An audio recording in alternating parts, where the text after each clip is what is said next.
Hotel management కోర్సులో drop outs ఎక్కువ కనిపిస్తున్నాయి సార్. అవునండి. దాని వెనకాల కారణాలు ఏంటుంటాయి సార్? ఈ చాట్ జీపీటీ వల్ల ఓకే, వాళ్ళకి జాబ్స్ పోయే ఛాన్స్ ఏమైనా ఉంటాయి? మీరు ఇప్పుడు రెసిపీ చూసారు, కానీ గెస్ట్కి నచ్చే అథెంటిక్ రెసిపీ అదా కాదా అని చెప్పలేరు ఒక్కోసారి.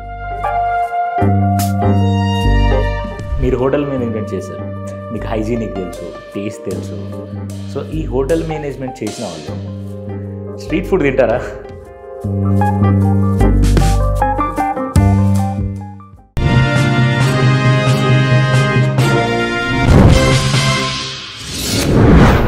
Hi guys, welcome to social post. ఈరోజు మనతో స్టూడియోలో షేక్ అబ్దుల్ సలీం గారు ఉన్నారు, hotel management career expert. Hi sir. Hello, ఎలా ఉన్నారు సార్? నేను చాలా బాగున్నా, మీరు ఎలా ఉన్నారు? Fine sir. సార్, కొంతమంది ఈ కోర్సు చాలా ఇంట్రెస్టింగ్గా చేస్తారు. అవును, ఇంట్రెస్టింగ్తో చేస్తారు, కానీ ఇంప్రూవ్మెంట్ ఉండదు. అలాంటి వాళ్ళకి మీరు ఎట్లా ఇస్తారు సార్ ప్లేస్మెంట్? ఇది చాలా ఇంపార్టెంట్ అండ్ గుడ్ క్వశ్చన్ అండి. యాక్చువల్లీ ఏంటంటే, మనము కౌన్సిలింగ్ టైంలో లేకపోతే జాయిన్ అయ్యే టైంలో స్టూడెంట్స్కి ప్రామిస్ చేస్తాం, మంచి ప్లేస్మెంట్ ఇస్తాము, మాది మంచి కాలేజ్, ఇన్ఫ్రాస్ట్రక్చర్ బాగుంటుంది, ఫ్యాకల్టీ బాగుంటారని చెప్పేసి జాయిన్ చేస్తాం. కానీ రెగ్యులర్గా రాకపోవడం వల్లనో లేకపోతే వేరే రీజన్స్ వల్లనో తను కోపప్ కాలేకపోతాడు. ఓకే, అండ్ తనకి మంచి ప్లేస్మెంట్ కోసం ఎక్స్పెక్ట్ చేసిన నిజానికి తన దగ్గర స్కిల్ కూడా ఉండదన్నమాట. అయితే జనరల్గా ఇన్స్టిట్యూట్స్ ఏం చేస్తారంటే వాళ్ళకి ప్రాంప్ట్ ఇస్తారనమాట. అండ్ ఇంటర్వ్యూస్ కండక్ట్ చేసినప్పుడు, ఆన్లైన్ ఇంటర్వ్యూస్ కండక్ట్ చేసినప్పుడు సపోర్ట్ ఇచ్చి వాళ్ళకు ఇంటర్వ్యూస్లో క్రాక్ చేసేలాగా సపోర్ట్ చేస్తారు. అయితే ఇక్కడ జరిగే మిస్టేక్ ఏంటంటే, వీళ్ళు అక్కడ వెళ్ళిన తర్వాత వీళ్ళ దగ్గర స్కిల్ అనేది ఉండదు. ఇంటర్వ్యూ అయితే క్రాక్ చేస్తారు, స్కిల్ అనేది ఉండదు. సో వాళ్ళని మల్టిపుల్ థింగ్స్ కోసం వాళ్ళని వాడుకోవడం జరుగుతుంది అనమాట.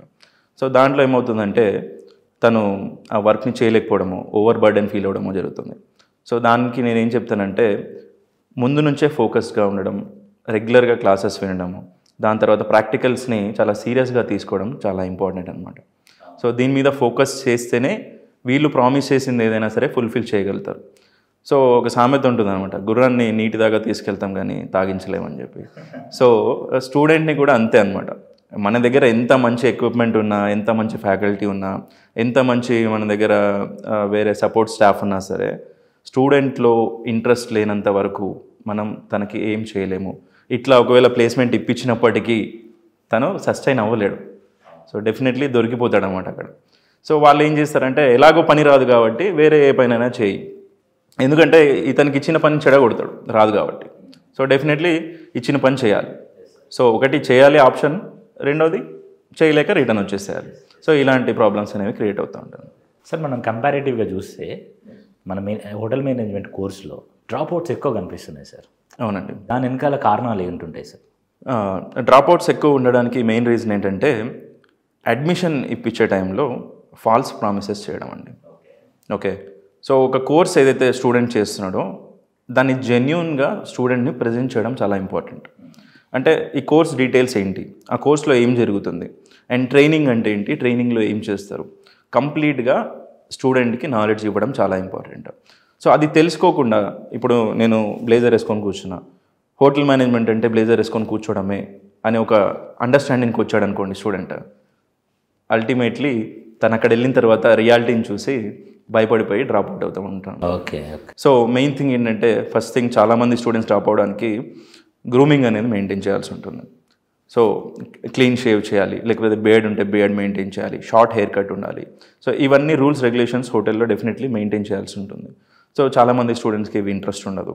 సో అది కాకుండా ఏమవుతుందంటే, ఇక్కడ హోటల్లో ఫిజికల్ వర్క్ అనేది చాలా ఉంటుంది. ఓకే, ఎక్సెప్ట్ ఫ్రంట్ ఆఫీస్లో మనము హెక్టిక్ వర్క్ ఉంటుంది, కానీ ఓన్లీ ఏది పేపర్ వర్క్, డాక్యుమెంట్ వర్క్, దాని తర్వాత గెస్ట్ రిసీవింగ్ వర్కే ఉంటుంది అనమాట. మిగతా ఏ డిపార్ట్మెంట్లో చూసుకున్నా సరే ఫిజికల్ వర్క్ అనేది ఎక్కువ ఉంటుంది. సో ఆ ఫిజికల్ వర్క్ని చేయలేక లేదా ముందు తెలుసుకోలేక వీళ్ళు జాయిన్ అయిపోయి తర్వాత ఇంత వర్క్ నేను చేయాలా అని భయపడిపోయి మోస్ట్లీ డ్రాప్ అవుట్స్ అవుతూ ఉంటారండి.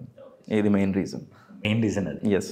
అండ్ ఇంకో విషయం సార్, నేను జస్ట్ నిన్న క్యాజువల్గా ఓకే చాట్ జీపీటీ ఓపెన్ చేసి ఫిష్ కర్రీ ఎలా ప్రిపేర్ చేయాలని అడిగా. సో నాకు మొత్తం ప్రాసెస్ అంతా ఒక లిస్ట్ అవుట్ ఇచ్చింది. అవును, ఈ టైంలో ఇది ఇట్లా ఇట్లా మసాలా. అవునవునవును. ఇలాంటి టైంలో ఇప్పుడు హోటల్ మేనేజ్మెంట్లో చేసే కుక్ అయితే చెఫ్ అయితే ఎవరైనా ఉంటారో ఎస్ వాళ్ళకి ఏమైనా ఇబ్బంది అయ్యే ఛాన్సెస్ ఉంటాయా? అంటే ఏమైనా వాళ్ళకి ఏమైనా ఈ చాట్ జీపీటీ వల్ల ఓకే వాళ్ళకి జాబ్స్ పోయే ఛాన్స్ ఏమైనా ఉంటాయా? అలా అయితే నేనేమో అనుకోవట్లేదండి. అంటే జనరల్గా నా ఒపీనియనే కాదు, యూజువల్లీ ప్రతిదానికి మనకు రెసిపీ ఇప్పుడు ఒకటి చెప్తాను నేను మీకు, ఇంటర్నెట్లో దేనికైనా మీకు ఆన్సర్ ఉంది, రైట్? సో రైట్ ఆన్సర్ని పిక్ చేసుకోవడం కూడా చాలా ఇంపార్టెంట్ అనమాట. మీరు ఇప్పుడు రెసిపీ చూసారు, కానీ గెస్ట్కి నచ్చే అథెంటిక్ రెసిపీ అదా కాదా అని చెప్పలేరు ఒక్కోసారి. ఎస్ ఓకే, ఇప్పుడు ఇన్ని రెస్టారెంట్స్ ఉన్నప్పటికీ కొన్ని restaurants name specifically they are known for that thing. ఒక హలీం తీసుకుందాం, కొన్ని రెస్టారెంట్స్ మాత్రమే ఆ పేరుతోటి ఫేమస్ ఉన్నాయి. సో ఎన్ని వందల రెస్టారెంట్స్ వచ్చినప్పటికీ వీళ్ళ దగ్గరికి కస్టమర్ వెళ్తాడు. అలాగా ఒక సిగ్నేచర్ రెసిపీ అనేది ఉంటుందన్నమాట. సో డెఫినెట్లీ దాని గురించి థ్రెట్ తీసుకోవాల్సిన అవసరం లేదు. డెఫినెట్లీ మనం ఇంటర్నెట్ చూసి కుకింగ్ అవి చేయొచ్చు, లేదా చాలా విషయాలు చేసుకోవచ్చు. కానీ షెఫ్ అనేది ఎందుకంటే తను ఎక్స్పర్టైజ్ అనమాట, తన దగ్గర స్కిల్ ఉంటుంది. అండ్ ఏ ఇంగ్రీడియంట్ని ఎప్పుడు మిక్స్ చేయాలో ఆ టెక్నిక్స్ అనేవి కొన్ని షెఫ్స్కి మాత్రమే తెలుసు.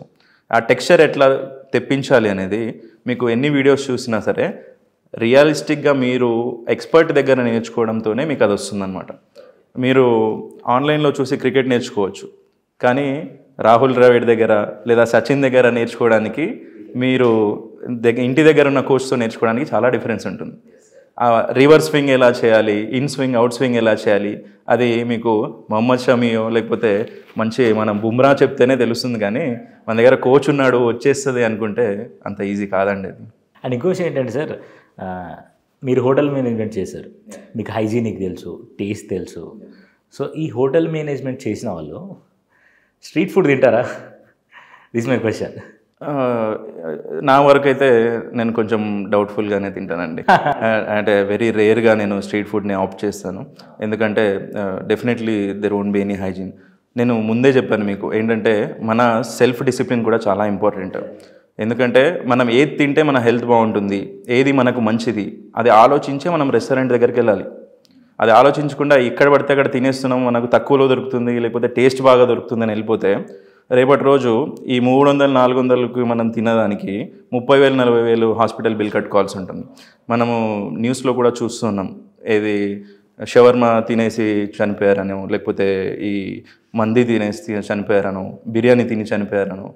ఒక ఫుడ్ తినేదే మనం బతకడం కోసం. సో ఆ ఫుడ్ తినేసి చనిపోతున్నామంటే ఎంత దారుణమైన పరిస్థితిలో మనం ఉన్నామో మనం ఆలోచించుకోవాలి. సో డెఫినెట్లీ స్ట్రీట్ ఫుడ్లో కూడా చాలా హైజీనిక్గా చేసేవాళ్ళు ఉన్నారండి. Okay, I have seen people maintaining hygiene. అంటే వాళ్ళ దగ్గర ఎడ్యుకేషన్ లేదు, కానీ వాళ్ళు ప్యాషనెట్ అనమాట. సో ఎవరైతే ఫుడ్ని రెస్పెక్ట్ ఇచ్చి ప్యాషనేట్గా నేను అన్నపూర్ణని ఒకరికి వడ్డిస్తున్నాను అనే ఒక రెస్పెక్టబుల్ దీంతో ఇంటెన్షన్స్ తోటి ఉంటారు, సో వాళ్ళ దగ్గర డెఫినెట్లీ మనం తినచ్చు. అది స్ట్రీట్ ఫుడ్ అయినా ఉండొచ్చు, లేకపోతే ఇంటర్నేషనల్ క్విజిన్ అయినా ఉండొచ్చు. సార్ ఇంకొక విషయం సార్, కమ్యూనికేషన్ అనేది కీ ఇది. సో కమ్యూనికేషన్ లేని వాళ్ళు హోటల్ మేనేజ్మెంట్ కోర్సులో రాణించగలుగుతారా? ఎస్, యాక్చువల్ ఏంటంటే చాలామంది ఈ క్వశ్చన్ని అడుగుతూ ఉంటారు రిపీటెడ్గా. అండ్ హోటల్ మేనేజ్మెంట్ అనే కాదు, కార్పొరేట్లో ఉండొచ్చు, వేరే చాలా దగ్గర కమ్యూనికేషన్ గురించి క్వశ్చన్స్ వస్తూనే ఉంటాయి అన్నమాట. అయితే దీన్ని మనం రూట్ కాజ్ నుంచే దీన్ని ట్రీట్మెంట్ చేయాలండి. అంటే ఎలా అంటే స్కూల్లో వీళ్ళు 10 years 12 years చదువుకొని వచ్చిన తర్వాత కూడా వాళ్ళకు బేసిక్ ఇంగ్లీష్ కూడా రావట్లేదంటే definitely schools need to focus on this. మంచి వెల్ ఎక్స్పీరియన్స్, దాని తర్వాత మంచి టాలెంటెడ్ లెక్చరర్స్ని, టీచర్స్ని వీళ్ళు హైర్ చేసుకోవడం చాలా ఇంపార్టెంట్ అండి. ఓకే, అప్పటికి రాలేదు, ఇంటర్మీడియట్కి వచ్చేసాడు, అప్పటికి రాలేదు, డిగ్రీ హోటల్ మేనేజ్మెంట్ చేయాలనుకుంటున్నాడు, అక్కడ కూడా వీళ్ళకు కమ్యూనికేటివ్ ఇంగ్లీష్ అనేది ఒక సబ్జెక్ట్ ఉంది. ఓకే, అండ్ ఫ్రంట్ ఆఫీస్లో ఎస్పెషల్లీ నేను కూడా కమ్యూనికేషన్ నేర్పిస్తాను. ఎందుకంటే గెస్ట్ తోటి మాట్లాడాలంటే తప్పకుండా మాకున్నది కమ్యూనికేషన్ స్కిల్లే. ఇప్పుడు ఫుడ్ అంటే ఫుడ్ ప్రిపరేషన్ ఎట్లా చేయాలి, ప్రజెంటేషన్ ఎలా చేయాలని చూపించగలుగుతాను. సో ఇప్పుడు నేను ఫ్రంట్ ఆఫీస్ లెక్చరర్గా నా దగ్గర ఉన్న స్కిల్ ఏంటంటే పిల్లాడికి కమ్యూనికేషన్ ఎట్లా నేర్పించాలనేది నేను చూపించగలిగే స్కిల్ అనమాట. So definitely front office lecturers నేర్పిస్తారు కమ్యూనికేషన్. దాంతోపాటు మనకు సబ్జెక్ట్ కూడా ఉంది.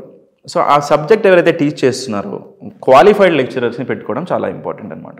సో ఆ క్వాలిఫైడ్ లెక్చరర్స్ ఉండి ఈ స్టూడెంట్స్ రెగ్యులర్గా క్లాస్ వింటే ఎందుకంటే ఈ కమ్యూనికేషన్ క్లాసెస్ అనేవి వీక్లీ వన్సో 2 టైమ్స్ పెడతారనమాట.